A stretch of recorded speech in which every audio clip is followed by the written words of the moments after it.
Hello, welcome to Unicorn Princess Tarot. So, ito yung reading natin for Earth Sign, Taurus, Virgo, and Capricorn. Take only what resonates, guys. Hindi ito magre-resonate sa lahat. Kasi alam nyo naman yon, hindi talaga ito personal reading eh. So, kung gusto niyo pwede kayo magpa-personal reading, Jing Tarot Reader. Search mo na lang siya sa Facebook. Okay, so again, this is for Earth Sign, Taurus, Virgo, Capricorn. Kung gusto mo, pwede mo rin ako i-follow sa TikTok, Unicorn Princess Tarot. Ayan, yun yung aking TikTok account. Anyway, let's start the reading. This is for the sign of Earth sign, Taurus, Virgo, Capricorn. Pasensya na nga po pala, medyo natagalan yung aking pag-reading kasi ano po medyo nagkaroon po ako ng sakit ng mga nakaraan. Yan, pabalik-balik ako sa ospital. Ngayon po, medyo naglalaylo pa rin po ako kasi medyo, ano po, hindi pa ako completely healed. So, medyo iniiwasan ko lang po yung mapagod at ma-stress, So, anyway, start na po natin ng reading. This is for Earth sign. Main energy mo muna, ha?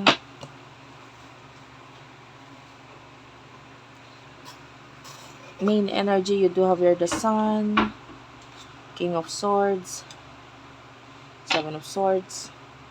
Bottom of the deck is the Four of Wands. This is Earth sign, pero pwedeng yung side mo mamaya na doon sa kabila. Pero ito yung kukunin nating side mo, okay? Kasi pwedeng magkapalit-palit ang roles, depende sa nangyayari sa inyo ng person mo.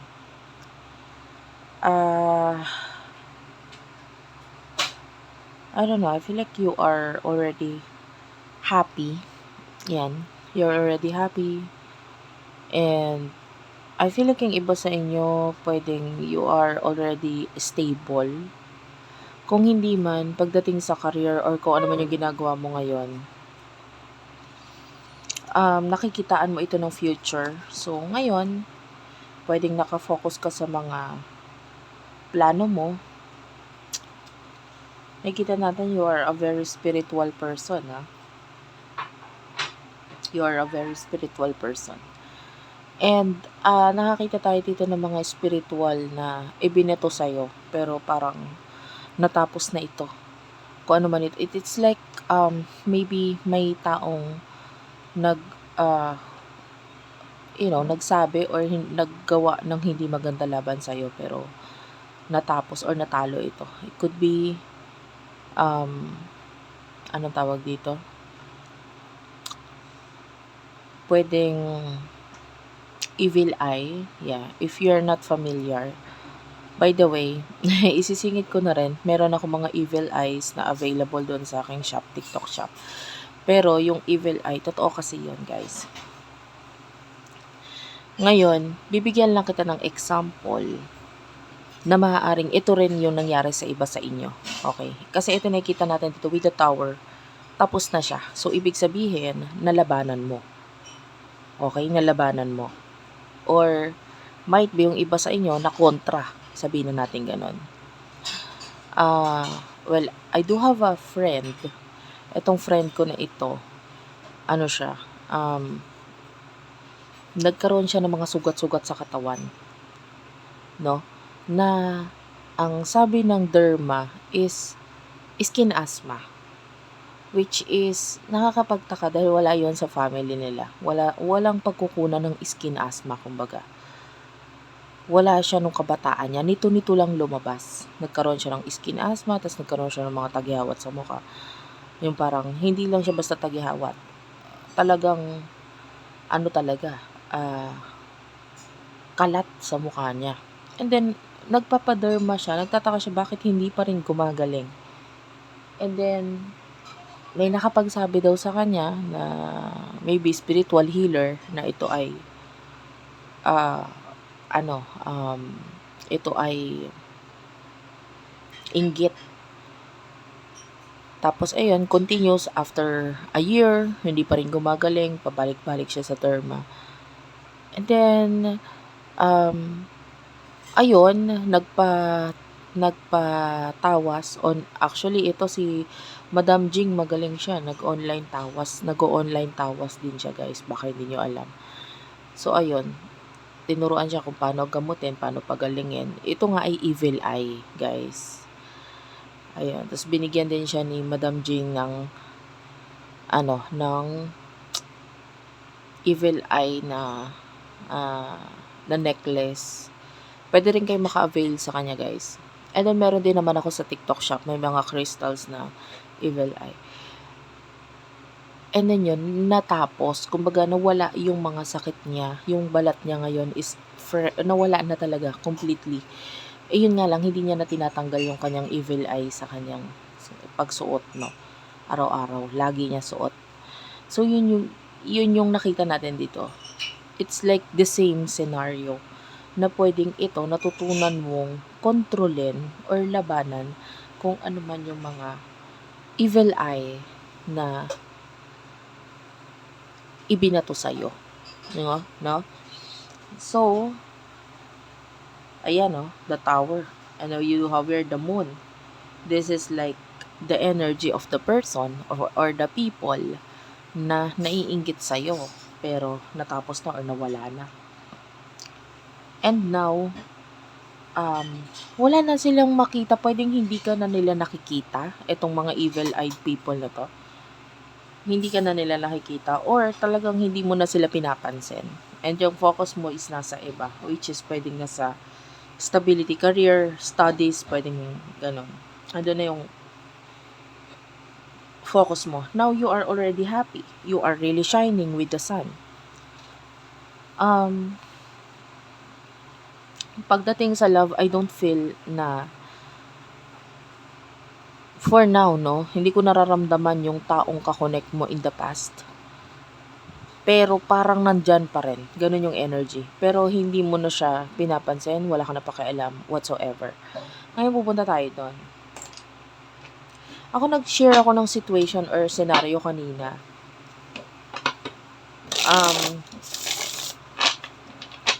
Shinare ko yun dahil ganun yung sitwasyon na nakita ko sa'yo.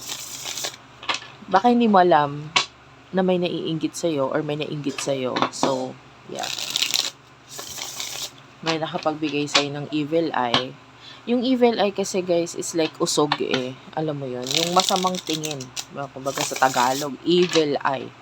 Masamang tingin sa'yo ng iba. Yung usog kasi, or yung balis, sa salita siya, di ba? Pag may nagsabi sa'yo ng ganito, ganyan. Yung evil eye, ganun din mata at saka salita. So, pwede siyang magkakos ng hindi maganda laban sa'yo. And pwedeng ikaw, nagkasakit ka ng mga nakaraan, pwedeng may kinalaman dito. May kinalaman dito sa inggit. Pero tapos na siya. Nakita natin is natapos na. Nalabanan mo na. You do have here the 6 of Wands. Okay. 3 of Swords.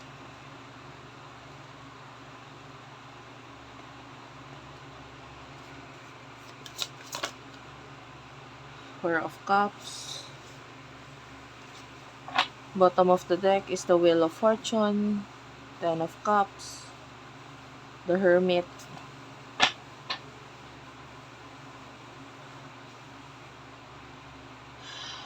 I feel like this person is following you. Keeping tabs. Lagi nakatingin through your social media. Lagi nakatingin tong person na to sa'yo. This person is heartbroken, by the way. 3 of Swords, sobrang nasasaktan siya. I don't know kung ano man ang ipinakita mo nitong mga nakaraan sa kanya sa social media na nagdulot sa kanya na masaktan siya. Maybe you just posted a photo na parang ang tingin niya dito is like, or maybe wala lang siyang magawa dito sa, dito sa mga nakita niya sa'yo. Like maybe I'm seeing you na parang you're really shining with the sun. Kamangha-mangha. Maganda yung mga nakita niya sa'yo. Or maybe it's just a photo of you na talaga nakapagpa-wow sa kanya. Pero wala siyang magawa. Yung iba sa inyo, it has something to do with family. Pwedeng you posted something na may kinalaman sa family. Hindi siya masaya regarding doon. Parang may gusto siyang baguhin. Oh, wait guys. Nagpakita sa akin yung 4 of Wands kanina. So, might be you are already stable. Yung iba, you might be married, you might be in a relationship. Yung iba naman, pwedeng um, maybe a picture of work or career or school. Pwedeng yung iba nag-aaral pa, no? Na parang ayaw niya nang nakita niya na yon. Pwedeng ganun. Or wala siyang magawa regarding doon. So, kung ikaw ay already married, maybe you posted your spouse na naging dahilan dito sa person na ito na magalit, magselos, na parang gusto niyang baguhin yung sitwasyon mo. Iba-ibang situation guys ha, so iisa-isahin ko. Na iba naman sa inyo, if it's a picture of like maybe may kinalaman sa trabaho, ganyan. So, pwedeng ganun din. Either may pagsiselos or may konting inggit sa person nito kasi ayaw niya na nalalamangan mo siya. Then, kung hindi dahil sa ayaw niyang nalalamangan mo siya. Actually, ang ayaw niya is bumababa yung tingin niya sa sarili niya dahil sa kung ano yung taas ng tingin niya sa'yo. Parang ganon. So, if it's cool, ganon din. Parang, wow, parang ang taas ng tingin niya sa'yo nito person na to, tapos medyo bumababa yung tingin niya sa sarili niya. You get what I mean? This person really do like you a lot. Hindi mo lang alam. Pwedeng tinatago niya yun. So, what is your emotions towards this person? Hindi ko to kukunin ha. Nakita ko yung star. Nagpakita yung star doon. I don't know if you do like this person in the past. Maybe you do like or love this person in the past. Okay, eto na tayo, no? I'd like to get one more card. Three of Swords is here. Six of Wands. Aries, Leo, Sagittarius. For some of you, very challenging. Parang ang tingin mo sa connection ninyo is maybe very challenging. If yung iba sa inyo talagang pwedeng may another relationship na eh. Pwedeng you are already involved with someone. The third party is here.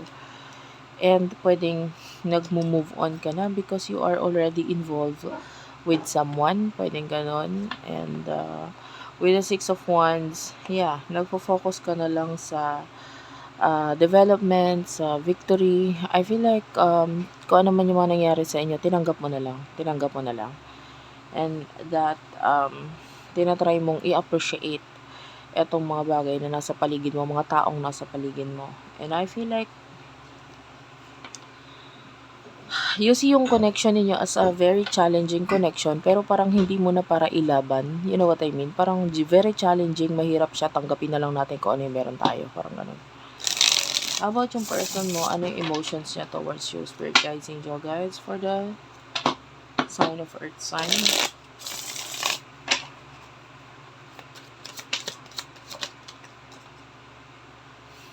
Two of Swords. Knight of Pentacles, Page of Swords, Judgment. Bottom of the deck is the Seven of Swords. I'm feeling like this person is really watching you. Mamasid lang talaga siya eh, kahit malayo. So, might be nakamasid siya sa iyong social media, nakamasid siya sa iyong, you see this, the Judgment is, nakakita tayo dito ng Barbie. So, Barbie is like a plastic, no? 'Di ba? Parang a plastic thing na masasabi natin. Kumbaga, sign siya ng parang kaplastikan. And, yun na nga. Pagdating sa emotion ng person na ito is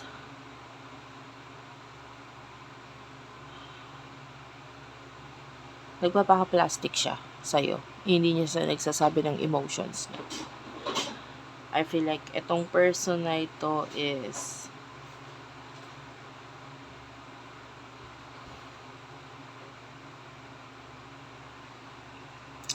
I don't know, I'm feeling like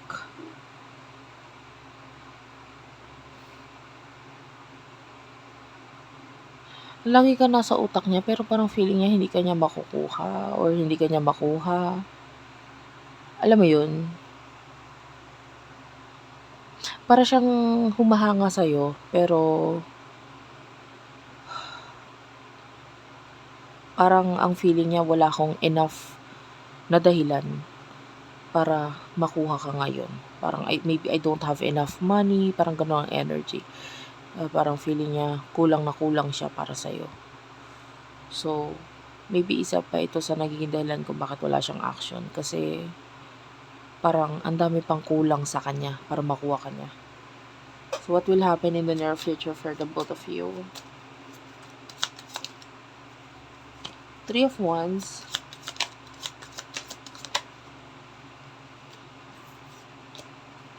King of Wands. Yung iba sa inyo, the energy is manliligaw. Parang ganun, manliligaw. Or talagang matindi lang paghanga. Ace of Swords, Ace of Pentacles.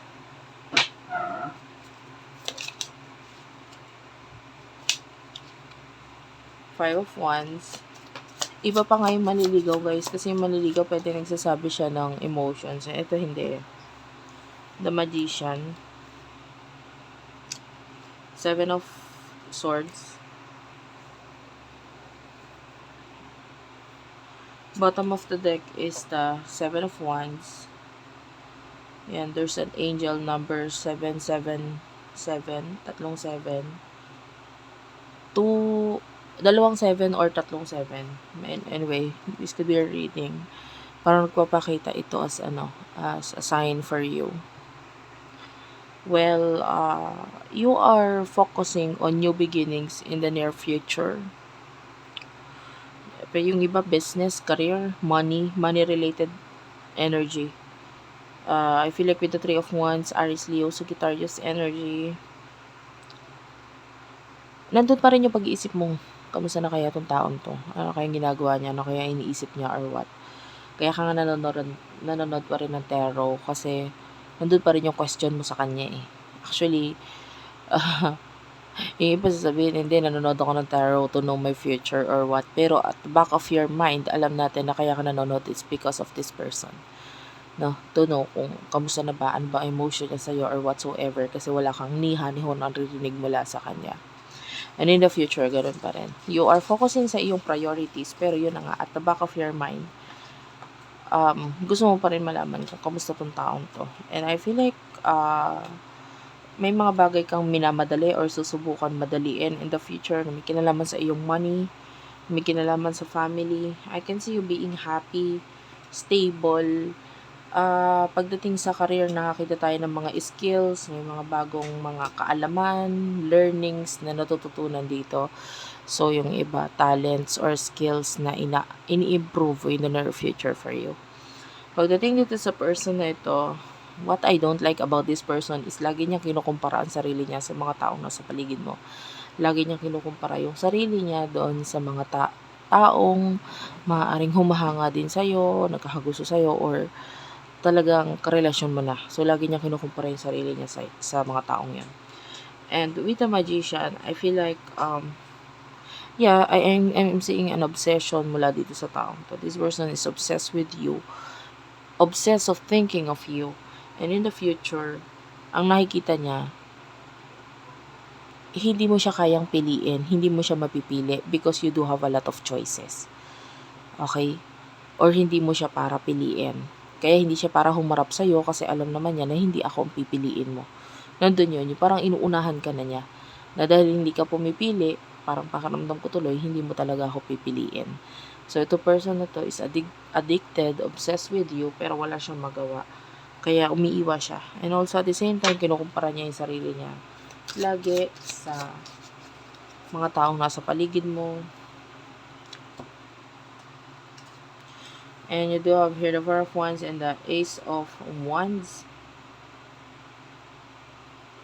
I don't know, this person will try na i-improve ang kanyang stability, ang kanyang career. Kasi ayaw niya na may masasabi sa kanya. Look, this is the Ace of Swords, the Ace of Cups, and the Ace of Wands. Tatlong ace na yan, guys. It's 1-1-1, tatlong 1. Could be a twin flame or soulmate reading ito, no? And nakikita natin dito, itong person na ito, magte-take lang siya ng actions once na parang naramdaman niya na feeling niya, wala ka nang masasabing nakakahiya mula sa akin. So ngayon, hangga't nahihiya siyang humarap sa'yo, hindi siya haharap sa'yo. Hangga't nakikita niyang may mali sa kanya at hindi niya kayang pantayan or labisan itong mga tao sa paligid mo, hindi siya haharap sa'yo kasi nahihiya siya. Okay? Thank you for watching. I love you all and bye-bye.